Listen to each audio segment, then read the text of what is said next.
de emergência. É nosso convidado Rui Chantilal, ele é especialista em cibersegurança. Rui, muito boa tarde. Muito obrigado por estar connosco numa altura em que se fala muito em Dark Web.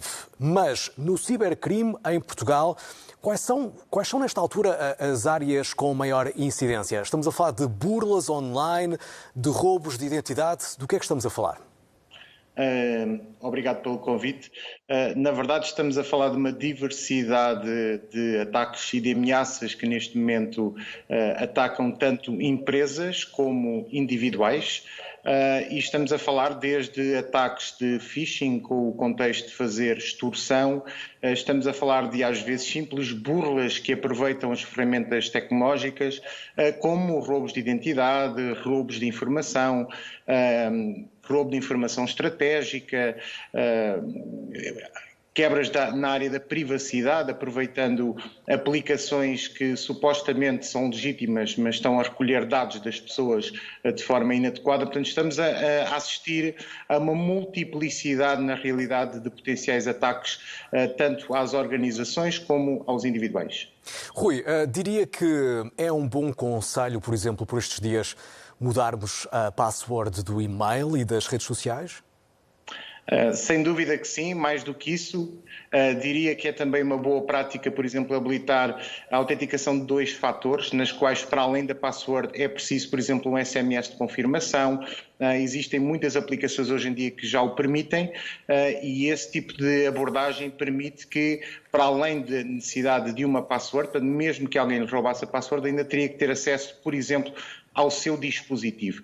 Na verdade, existem aqui 5 ou 6 vetores que são fundamentais para as pessoas atenderem, no sentido de reduzirem o seu risco. Porque, na verdade, este novo contexto faz com que as pessoas estejam deslocalizadas de ambientes mais controlados nas suas empresas. Existem muitas pessoas em teletrabalho.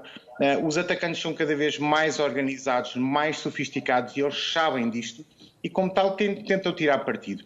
Efetivamente, é necessário que as pessoas, antes de mais nada, garantam que os seus softwares estão atualizados.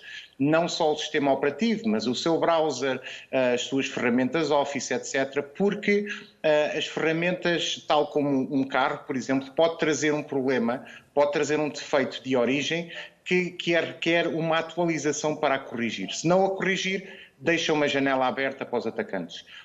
Outra prática adequada será, por exemplo, a implementação de ferramentas de backup. Se nós garantirmos um backup dos nossos dados, tanto do dispositivo móvel como do nosso computador, em caso de um ataque de extorsão de dados, por exemplo, nós podemos sempre repor os dados e minimizar o impacto. Claro que as chaves são uma área que nós já abordámos e é uma área fundamental. E depois devemos implementar um mindset que eu costumo chamar de um mindset de firewall humana. E o que é uma firewall humana? É alguém que está atento, é alguém que desconfia de e-mails estranhos, de mensagens que não têm uma origem adequadamente verificada, que não têm um ar fidedigno, e mesmo quando tenham um ar fidedigno, em caso de desconfiar, é confirmar, é pegar no telefone, é ligar para o banco, é ligar para a empresa, nunca receber a chamada e acreditar que efetivamente do outro lado temos alguém legítimo.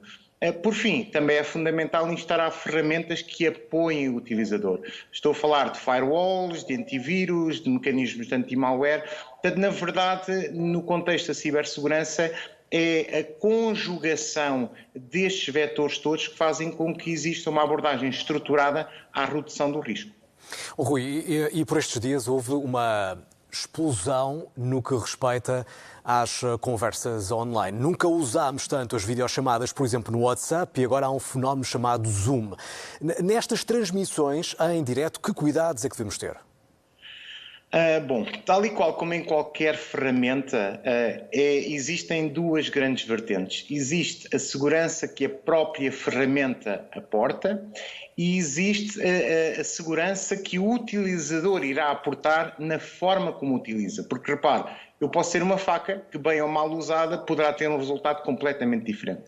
E então é necessário que as pessoas, por exemplo, que não criem aqueles links simples que não requerem uma password. Portanto, sempre que fizerem o setup de uma sala, antes de mais nada, utilizem uma ferramenta que vos ofira confiança. Por exemplo, se tiverem uma ferramenta que está a tentar aceder à vossa agenda telefónica toda, etc., é de se desconfiar.